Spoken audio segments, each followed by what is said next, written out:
यहाँ आपको एक और अहम खबर से आगाह करें। सुप्रीम कोर्ट में शाहजेब कत्ल केस की समाअत हुई है। सुप्रीम कोर्ट ने शाहजेब कत्ल केस के मुलजिम शाहरुख जतोई को बरी कर दिया है। शाहजेब कत्ल केस के दीगर मुलजमान को भी बरी कर दिया गया। मुलजमान के वकील लतीफ़ खोसा ने मौक़िफ़ इख्तियार किया कि फ़रीक़ैन का पहले ही राज़ीनामा हो चुका है। मुलजमान का दहशत फैलाने का कोई इरादा नहीं था। कत्ल के वाक़े को दहशत गर्दी का रंग दिया गया। मज़ीद तफसीलात जानेंगे जियो न्यूज़ के नुमाइंदे अरफा फ़िरोज़ ज़की से। अरफा, क्या तफसीलात हैं इस केस के हवाले से आपके पास? लेकिन शाहजेब कत्ल केस में बहुत ही अहम फैसला आज सुप्रीम कोर्ट ऑफ पाकिस्तान ने दिया है। जो मुल्जिम थे, मरकजी मुल्जिम शाहरुख जतोई, उनको बरी कर दिया गया। जो उनके साथ जो दीगर मुल्जिमान थे उनको भी केस से जो बरी कर दिया है। ये इस केस का जो फैसला है वो जस्टिस एजाजुल हसन की सरकारी में 3 ने सुनाया है। जो दौरान समाअत थी, आखिरी समाअत जो हुई है, उसमें वकील लतीफ खोसा समाअत में पेश हुए और उन्होंने कहा कि फरीकैन का पहले ही राजीनामा हो चुका है। मुल्जिमान का दहशत फैलाने का कोई भी इरादा नहीं था। कत्ल के वाक़े को दहशतगर्दी का जो है वो रंग दिया जा रहा है। अगर थोड़ा सा आपको बैकग्राउंड हम बताए चलें तो ट्रायल कोर्ट ने शाहरुख जतोई और नवाब सिराज तालपुर को सजाए मौत, जबकि नवाब सिराज गुलाम मुर्तजा को उम्र कैद की सजा जो है वो सुनाई थी।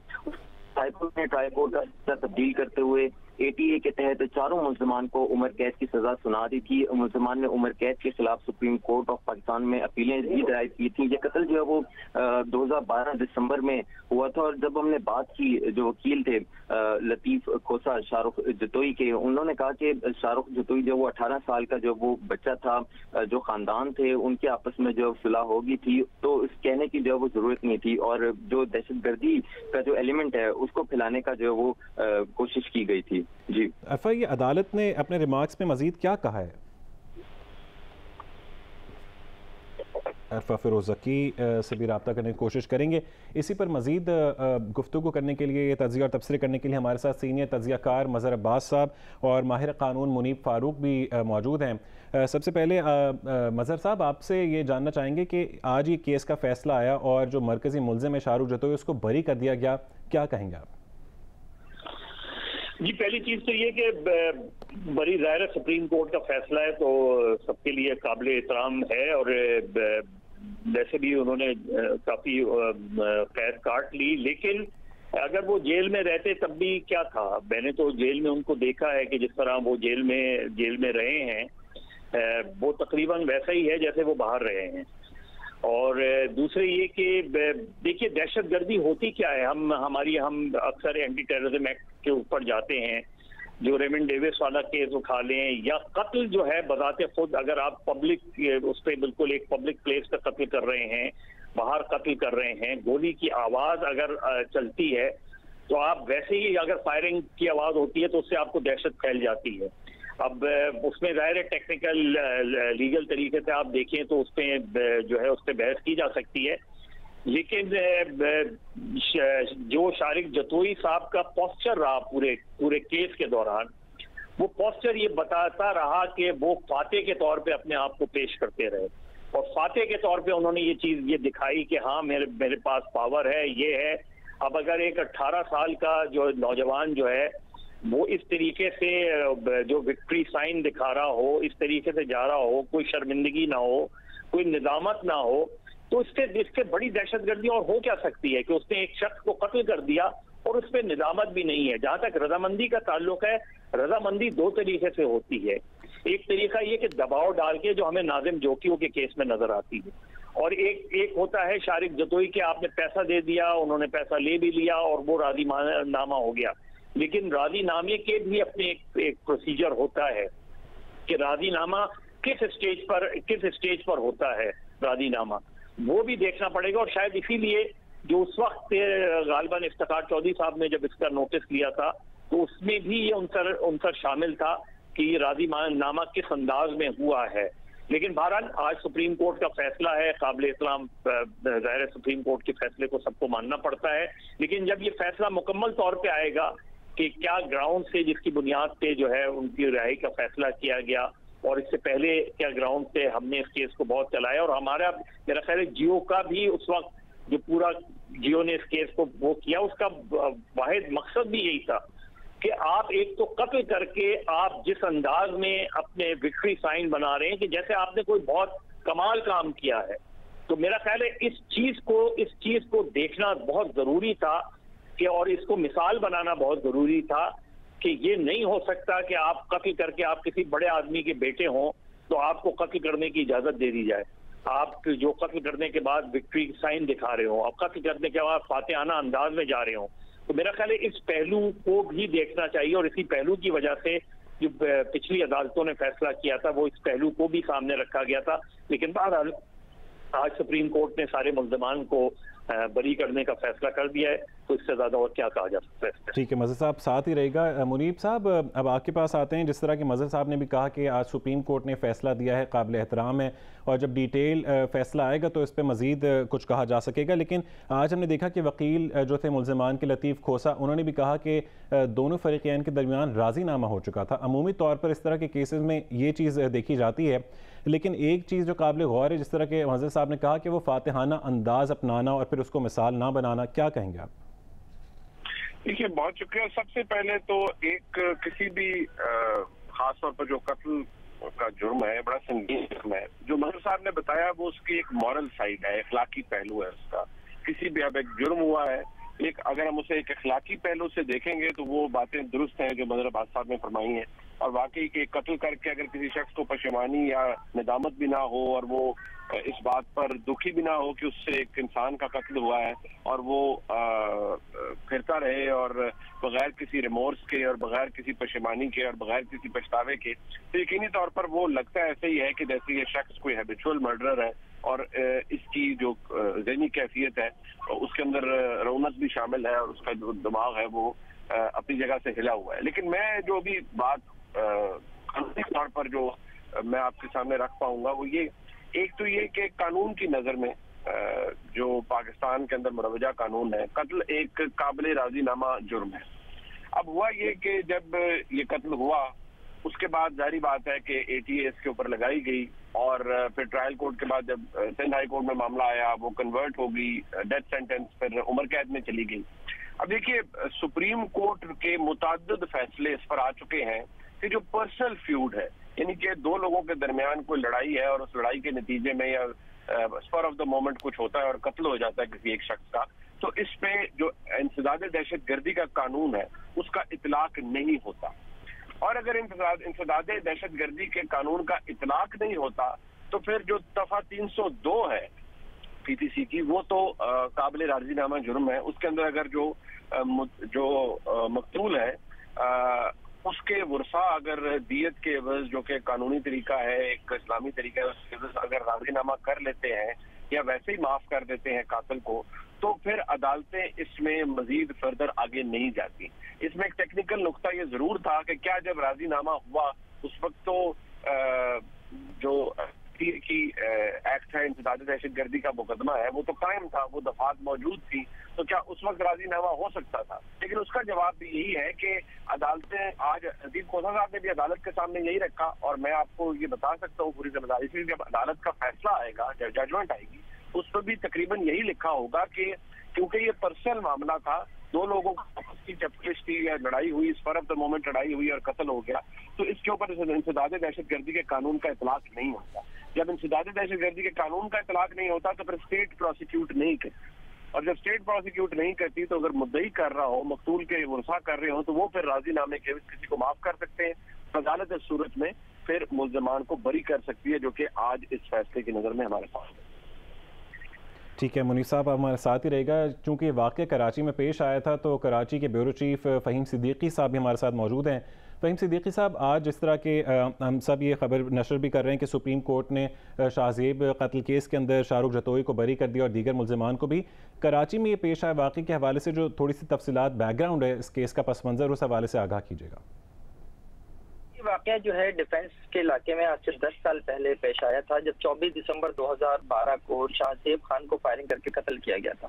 अब शाहज़ेब जो है वो FIR जो है वो ये कहती है, जो वाकया हुआ था वो इस तरह से बयान किया गया था FIR में कि अपनी बड़ी बहन के वलीमे से वापसी पर फ्लैट के नीचे शाहज़ेब की बहन को जो है, इन जो 4 मुल्ज़िमान थे, मुर्तज़ा लाशारी, शाहरुख जतोई, सिराज तालपुर और सज्जाद तालपुर, इन्होंने छेड़ा था। बदतमीजी की थी, जिस पर दोनों फ्रीकैन में कलामी हुई और फायरिंग के नतीजे में शाहजेब खान मारा गया। उस वाक़े के बाद जो है वो सोशल मीडिया पे एक ट्रेंड बना था। उस वक्त जो है उसके जो चीफ जस्टिस थे इफ्तिखार मोहम्मद चौधरी, उन्होंने इसका खुद नोटिस लिया था। उसके बाद ये मुकदमा जो हाई प्रोफाइल बन गया। 10 सालों के दौरान आज जब इस केस का फैसला आया है तो मुझे ये नजर आ रहा है कि सुप्रीम कोर्ट का ये तीसरी मरतबा इस वाक़े के ऊपर जो है कोई एक्शन है। सबसे पहले चीफ जस्टिस इफ्तिखार मोहम्मद चौधरी ने इसका खुद नोटिस लिया और इनके चारों मुलजिमान की गिरफ्तारी का हुक्म दिया। उस वक्त शाहरुख जतोई जो दुबई भाग गया था, वहां से उसे गिरफ्तार करके लाया गया सुप्रीम कोर्ट के चीफ जस्टिस के हुक्म के ऊपर, और बाकी मुलजिमान को नशोर फरोज और सिंध के दीगर इलाकों से जो है वो गिरफ्तार किया गया था। उसके बाद 2018 में जब इस वाक़े को जो है सुप्रीम कोर्ट ने इसका फिर नोटिस लिया था, ये उस वक्त लिया था जब 2017 में अदालत सिंध हाई कोर्ट जो है इन चारों मुलजिमान को बरी कर दिया था अदालत। 2018 में सुप्रीम कोर्ट ने फिर इस मामले का खुद नोटिस लिया और उस वक्त ये कहा कि इस मुकदमे में चारों मुलजिमान को दोबारा गिरफ्तार किया जाए और इसके बाद इन चारों को जो है दोबारा चारों को हिरासत में लिया गया। और फिर एक वक्त में जाके सिंध हाई कोर्ट ने 2019 में जो है इनकी जो अपील बरियत की अपील थी उसे मुस्तरद करते हुए 2 मुलजिमान जिन्हें सजाए मौत हुई थी उन्हें उम्र कैद में तब्दील कर दिया था और 2 की उम्र कैद को बरकरार रखा था। और आज हमें यह नजर आ रहा है कि तीसरी मरतबा जो सुप्रीम कोर्ट का इस मामले में फैसला नजर आ रहा है कि ये मुकदमा जो है इसमें इन चारों मुलजिमान को जो है वो बरी कर दिया गया है। तो एक ऐसा वाकया जो 10 साल तक चलता रहा, मुख्तलिफ अदालतों में चलता रहा, कभी ये दहशतगर्दी की अदालत में रहा, फिर हाई कोर्ट में आया, हाई कोर्ट से फिर ये जो है मातहत अदालत में गया जब इसमें से दहशतगर्दी की दफा निकालने का हुक्म हुआ। जबकि उस मौके पर ये बात वाज़ेह हो चुकी थी, एक मौके पर दहशतगर्दी की अदालत में जो स्पेशल पब्लिक प्रोसिक्यूटर थे जो आज जो है सेनेटर हैं शहादत ऐवान, उन्होंने कहा था इस केस में, उन्होंने उनके अल्फाज थे कि चूंकि इस मुकदमे में ज़्यादा दहशतगर्दी की दफा लगा दी गई है इसलिए फरीकैन के दरमियान सुलह नहीं हो सकती। और वो सुलहनामा एक अदालत में पेश किया गया था। वो जो DSP औरंगजेब थे, जो इसके शाहजेब के वालिद थे, उनकी जो अहलिया थी औरंगजेब अमरीन औरंगजेब, उनकी जानिब से तो कहा गया था उस वक्त ये नहीं हो सकती, इसमें जो है सुलह नहीं हो सकती, जिस पर इनको जो है वो सजा सुनाई गई थी। तो मैं ये देख रहा हूँ कि फ़हीम साहब, आपसे ये जानना भी चाहेंगे कि एक नाजिम जोखियों कत्ल केस भी हुआ, हमने देखा इसी तरह का था जहाँ पे शिकार से रोकने पर नाजिम जोखियों को कत्ल कर दिया गया और उसके बाद फिर सुलह भी हुई। इस केस की भी बैकग्राउंड बताएंगे? जी बिल्कुल इसी तरह से है। यहाँ पे दबाव हमें नजर आता है और मुख्तलिफ वक्तों में नजर आता है। एक मरतबा जो है वो दहशतगर्दी की अदालत में मुकदमा चल रहा था, उस वक्त भी हमें जो है दबाव नजर आया जब ये सुलहनामा जो है पेश किया गया। उसके बाद जब रिहाई हुई एक मरतबा और उसके बाद जो है इनको दोबारा गिरफ्तार किया गया सुप्रीम कोर्ट के हुक्म के ऊपर, उसके बाद भी जो एक दफा सुलहनामा जो है वो अदालत में पेश किया गया था। और उस वक्त उन्होंने ये कहा भी था कि जनाब हमें जो है इसमें ना तो हम कोई कसास ले रहे हैं, ना कोई दियत ले रहे हैं, और हम जो है वो माफ कर रहे हैं। और ये वही खातून कह रही थी जो कुछ अर्से पहले तक जब इनके मुलजिमान को सजा हुई थी तो उन्होंने कहा था ये सहाफियों से बात करते हुए अमरीन ने कि मैं ये चाहती हूँ कि मेरे बेटे को गोली चलाने वाले को मिलने वाली सजा पर अमल दरामद हो। लेकिन जाहिर है हमारे यहाँ आपको भी सिस्टम का पता है, जिस तरह के दबाव होते हैं वो दबाव नाजिम जोखियों कत्ल केस में भी नजर आ रहे थे, इसमें भी नजर आ रहे हैं कि जनाब जिस तरह से शाहरुख जतोई जब उम्र कैद का मुलजिम था तो उसका एक बहुत बड़ा टाइम जो है वो अस्पतालों में गुजरा है। और खुद जो है चीफ जस्टिस उस वक्त के जो सुप्रीम कोर्ट के थे वो खुद उन्होंने एक जगह जो है इस बात को खुद विजिट करके देखा भी था। और वो सिर्फ एक 5 मिनट का प्रोसीजर था जिसके लिए जो है वो शख्स कई 7.5 महीने वो एक प्राइवेट अस्पताल में वो दाखिल रहा था। और ये 5 मिनट का प्रोसीजर अगर हम देखें तो एक सर्जन जो होता है OPD में एक दिन में 20 से 25 प्रोक्टोस्कोपी करते हैं प्रोसीजर, जिसकी बुनियाद पर उस शख्स को जो है शाहरुख जतोई को 7.5 महीने तक एक प्राइवेट अस्पताल में रखा गया था जेल से निकाल कर। और ये तो एक आम सी बात है, ऐसे केसेस जो है वो हमें अमूमन नजर आ रहे होते हैं, जो हम रिपोर्ट भी कर रहे होते हैं कि जो 62 लोग हैं उनके अगर कोई प्यारा जो है उनका किसी केस में गिरफ्तार हो जाए तो उसे हर किस्म की जो है वो सहूलत मिलती है। वज़ीर आला सिंध ने जब ये चीज यूनिट सामने लाया था तो उस वक्त वज़ीर आला सिंध साहब ने बड़ी अनोखी मंतक पेश की थी कि शाहरुख जतोई दीगर मुलजिम अस्पताल में, सिद्दीकी साहब हमारे साथ ही रहेगा और हमने देखा कि उसके बाद मुलजिमान को उन्होंने माफ़ किया और फिर ये सारा सीन जो है वो नाजिम जोखियों कत्ल केस में सामने आया कि उनके मुलजिमान को माफ़ कर दिया गया। जी बहुत से मुकदमात ऐसे हैं कि जहां खास तौर पे अगर हम रूरल एरियाज में चले जाएं तो वो जाहिर है वो फैमिलीज जो हैं वो केस को बहुत ज्यादा आगे नहीं बढ़ा सकती। हमने साथियों के कत्ल के केस में देखा है कि बहुत सी फैमिलीज को अपने अपने इलाके छोड़ने पड़ते हैं। दबाव होता है, 2 तरह का दबाव होता है, या तो वो पैसा देने की कोशिश करते हैं या ये कि सियासी दबाव होता है और उनको थ्रेट थ्रेटनिंग अंदाज में कहा जाता है कि आपने अगर ये नामा नहीं किया तो उसके ये नताइज हो सकते हैं। पैसे दिए जाते हैं और पैसों पे अक्सर खानदान में लड़ाई हो जाती है। हमने रेमंड डेविस वाले केस में भी देखा कि जब पैसे दिए गए तो उसका नतीजा क्या निकला। बहुत से फैक्टर्स होते हैं जो जाहिर लीगल पॉइंट ऑफ व्यू से जो मुनीब ने बात की और हिस्ट्री के पॉइंट ऑफ व्यू से जो फ़हीम ने बात की, लेकिन बुनियादी नुक्ता इस केस में, और इसी वजह से ये केस लंबा भी हुआ, इसी वजह से सजा भी दी गई और इसी वजह से इंसदाद दहशतगर्दी का एक्ट भी लागू हुआ, इसलिए कि दहशत फैलाई गई। कत्ल बजाते खुद और खास तौर पे अगर आपने किसी को घर के अंदर जाके मारा है वो एक अलग बात है, लेकिन अगर आपने किसी पब्लिक प्लेस में मारा है, किसी पार्किंग लॉट में मारा है, किसी फंक्शन में मारा है, तो वो दहशत के उसमें आती है, दहशतगर्दी के उसमें उसको आना चाहिए, इसलिए कि वो इलाके में दहशत फैलाती है, वो वाकया दहशत फैलाता है। किसी का कत्ल करना और फिर वही बात है कि उस कत्ल के बाद जो है वो आप इस तरीके से आपका बिहेवियर हो, इस तरीके से आप बिहेव करें कि जैसे मैंने कत्ल कर दिया तो क्या फर्क पड़ता है, मेरे वालिदैन मुझे बचा लेंगे, मेरा कबीला मुझे बचा लेगा। ये जो एटीट्यूड्स हैं, इन एटीट्यूड्स को डिस्करेज करने की जरूरत है और शायद इस नुक्ते पर ही ये बातें हुई थी। और सबसे ज्यादा मुझे याद है इफ्तिखार चौधरी साहब के जमाने में भी जिस चीज पर सबसे ज्यादा वो हुआ था वो विक्ट्री साइन के ऊपर ही हुआ था जो सबसे ज्यादा, और उसमें ये कहा गया था ड्यूरिंग द हियरिंग भी ये बात की गई थी, एक तो कत्ल करके आते हो और फिर जो है वो इस तरह की साइन वो करते हो। तो ये सारे पहलू जो हैं ये इस कत्ल का हिस्सा हैं। बाकी जो कानूनी पहलू हैं उसमें जाहिर है जो है अगर पर्सनल एनिमिटी है या इस तरह की दो घरानों में झगड़ा हो गया और फिर सलाह हो गई तो उसके जाहिर है कानूनी पहलू होते हैं, दियत का पहलू भी होता है, ये सारे नुक्ते होते हैं। लेकिन ये सिर्फ एक दो खानदान का मसला नहीं होता, ये फिर लोगों का मसला भी बनता है कि आप उसमें उस दहशतगर्दी की वारदात में दीगर लोग इस वजह से मुतासिर होते हैं कि इसलिए कि वो वहां के मोहल्ले वाले अगर हैं तो उनके बच्चों के अंदर वो दहशत फैलती है कि ये किस तरह का वो वाकया हो। तो मेरा ख्याल है जब हम इस तरह के वाकयात में इस तरह की सिलानामा होता है तो उसमें इस पहलू को देखने की बहुत जरूरत है। कानूनी तौर पे वो पहलू शायद नहीं है, हमारे यहाँ कानूनी तौर पे तो इस चीज को एक्सेप्ट कर लिया जाता है कि अगर दो फैमिली राजी हो जाती हैं, लेकिन लोगों के नुक्ता नजर से इस चीज को देखने की बहुत जरूरत है कि वो कत्ल हुआ है तो किस जगह पे हुआ है, कहाँ हुआ है, उस पर निदामत है या नहीं है, उस पर रिग्रेट है या नहीं है, और फिर जाहिर है जो जिनके लोग प्यारे मारे जाते हैं उनके ऊपर है कि अगर वो उसको माफ करना चाहें। ठीक है मुनीब, जिस तरह का आपने पहले भी कहा था कि कानून में पाकिस्तान में कत्ल जो है वो एक काबिल राज़ीनामा जुर्म है, और जिस तरह के मज़हर साहब ने भी कहा कि ये भी देखना होता है कि किस जगह पे हुआ, उससे तासुर किया जा रहा है आम पब्लिक में। अगर इस तरह का जो वाक़या नाज़िम जोखियों का हुआ जहाँ पे शिकार को रोकने से कत्ल कर दिया गया एक नाज़िम जोखियों को, तो अमूमन अगर इस किस्म के वाक़यात होते हैं और जो दहशत फैलाई जाती है तो लोग तो फिर किसी गलत चीज़ के ख़िलाफ़ आवाज़ उठाना बंद कर देंगे।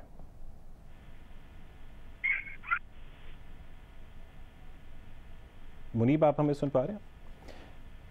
नाज़िम जोखियों कत्ल केस में उनकी जो वो वाक़या हुआ था उस हवाले से भी हम अपने एनालिस्ट और तज्ज़ियाकारों से गुफ्तगू कर रहे हैं, और हमने बताया जिस तरह के मज़हर साहब बता रहे थे कि नाज़िम जोखियों कत्ल केस के अंदर भी इस किस्म के वाक़े को नज़रअंदाज नहीं किया जा सकता कि जो दहशत फैलाई गई थी। मुनीब फ़ारूक, आपसे ही जानना चाह रहे हैं कि जिस तरह अभी मज़हर साहब ने भी कहा कि एक पहलू होता है कि दहशत फैलाने का भी, आपने कहा कानून में कत्ल एक काबिल राज़ीनामा जुर्म है, लेकिन इस हवाले से आप सब हमारे साथ ही रहेगा। इस